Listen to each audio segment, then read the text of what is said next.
was the last time you saw someone with 3 elements? Exactly, you didn't. And even if you did, their build probably wasn't even that good. Now, before any of y'all say anything, everything is level 5. This build is going to be doing crazy damage with shit like Eclipse Kick and just all your other damaging mantras or free combo extending. Like, hold on, let me lose some health real quick.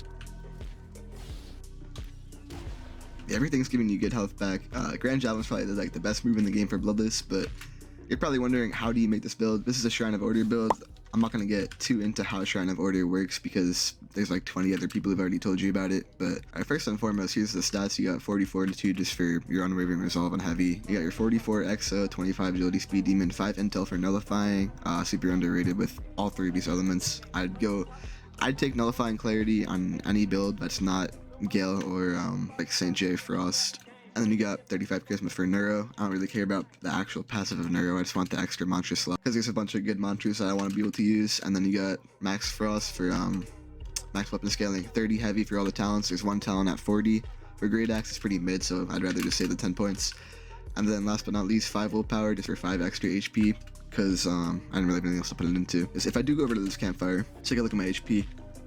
You got 545 HP, and then if I do have that, I don't have this card yet, I can get it from the Shrine of Chance, but once I do get it, I'll have 550. And then Dawnbreaker too, it also gives 5 extra health. I think some other oaths give health, I'm not too sure, but then if I wanted to go 6 Vitality for whatever reason, I'd have 560, and you can just keep going up from there. But yeah, here's all the mantras you can see on the bottom. Modifiers for Rising Shadow, 2 Rush, 2 Drift, comes out faster. Put a blue gem on that. If you want to, put an Insignia, that might work too.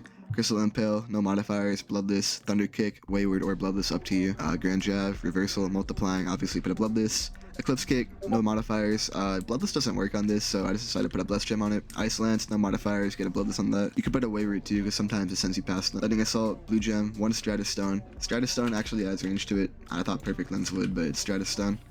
And it doesn't stack. If you put 3 Stratus Stone, it'll send you the same distance as if you put 1, and it'll just take my Ether. There's no point. You can put a Wayward on it for combos, but I just put a Blue Gem since I did have the modified version. I didn't want it to take all my Ether.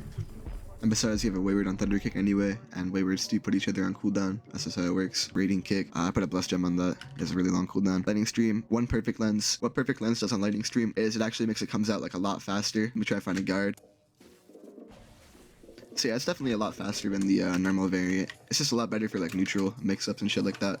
It'll be harder for them to react to it and see it's coming and actually parry it. I also do have these mantras in my inventory. Ice Eruption, Ice Forge, Blinding Dawn, and Brachial Spear. The only bad one here is Blinding Dawn. These other ones are pretty good. I just use whatever I feel like using. You might be able to use Ice Eruption into Eclipse Kick. If you want to try that combo, I'd recommend putting a Insignia Gem on Ice Eruption. But yeah, now the way you want to level this build is you want to get 80 Thunder and Shadow, get all your talents, get all your level 5 mantras, and then go to Shrine of Order and reroll. And then you want to put 1 in every other stat, except for these 2, because you're only going to have 5. So put 1 in Strength, 1 in Fortitude, 1 in Agility, 1 in Charisma, and 1 in Heavy. And then it'll evenly disperse your stats into everything you have invested into when you do Shrine of Order. I think it gave me like, yeah, give me 25. You can see here, give me 25 of each. So once I did Shrine of Order, I had like 25 Strength, 25 Fortitude, give me 26 Agility, and then like 25 Charisma. He's leveled up from there. Does not work for innate stats, by the way. So if you have 2 Agility or 2 whatever by default, then you have to put 3 into that stat for it to actually count out Shrine of Order. Here's all my equipment. I did some armor enchanting, didn't really get anything good. I got Stench and Ferocity.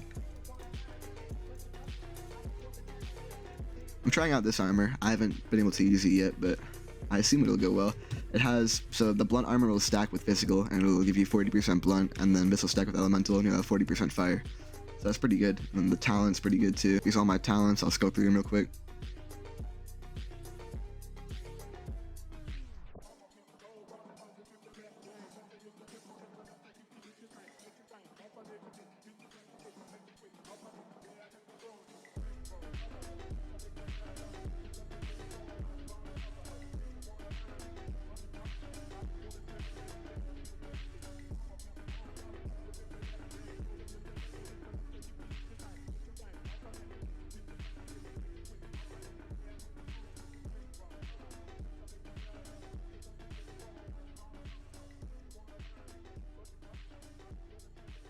So yeah, that's all my talents. You can see all my health is coming from, I have 3 different elements unbounded, Frost, Thunder, and Shadow. Those are giving me 30 HP each, plus the 50 element card that gives you 5, that adds up to like 45, and then I got a bunch of HP from everywhere. I think my talent bonus Yeah, 95, and then it'll be 100 once I do get that willpower card. Main cards you're going to want to look out for would be Conditional Runner, Authority Intimidation, this procs Nullifying Clarity Mar, obviously the Great Axe talents. The rares for Great Axe are pretty mid, but the commons are nice. These talents to proc Speed Demon, obviously your Charm talents. All of these, you need Dark Hours for Dark Rift, and it's all the Ether Steel stuff. Blind Cutter's pretty good. And obviously Exo, Nullifying Clarity for a 15% damage buff on like every M1, almost every M1, because your M1s do proc Crystal, or they just have Shadow or Thunder on them, and there's no point keeping that effect on them, so it's better to just take it off with Nullifying. Orbital Ice, the only way you're going to be proccing this is the Ice Flourish from the Ice Axe, because there's nothing else to really proc Ice now. They took out Ice Eruption, proccing it.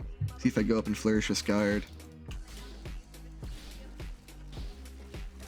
It spawns a pretty generous amount of ice that you can proc your shit. It's a shit ton of damage resistance. You can see I'm only taking like 2% from Nature Scarred. I think it's like 25%. Stack that with Exa, you get 35. Stack that with my armor, it's like 65. Yeah, it's 25. So once you have that active, you'll get, I think, 65 damage resistance. I'm not sure if that counts for Elemental 2, but moving on. Glass Path, Crystallization, Neuro for the Monstrous Slot, Shatter Spear obviously, Grand Skewer, why not, and these two dodge talents right here. Bulldozer, Fast Blade to proc Speed Demon, Health pack gives you 10 health. I don't see why you wouldn't want that. Now, here's one really good thing with this build. Is when you guard break them, not only do you proc Crystal Breaker and blow up any crystals on their body, but you also proc, right here, Blackout. Block breaking an opponent obscures their vision with darkness, more potent than your Shadow Mantra. So when you guard break them, not only does it proc Crystal Breaker and detonate any crystals on their body, but they're also blind even more than if you were to hit them with the Shadow Mantra. So I do have Sightless still on this path. And those two talents do work with Thunder Kick. So if you do guard break them with something like Thunder Kick, they would be blind and crystals will blow up. I don't know if y'all remember my other Lightning Crystal builds, but I'm not gonna use that anymore, it's outdated. But yeah, you guard break them, they're fucking dead. You guard break them with like Eclipse Kick, they lose 2 bars, they're blinded, and crystals blow up. It's crazy. And you got Speed Demon, a must on every build.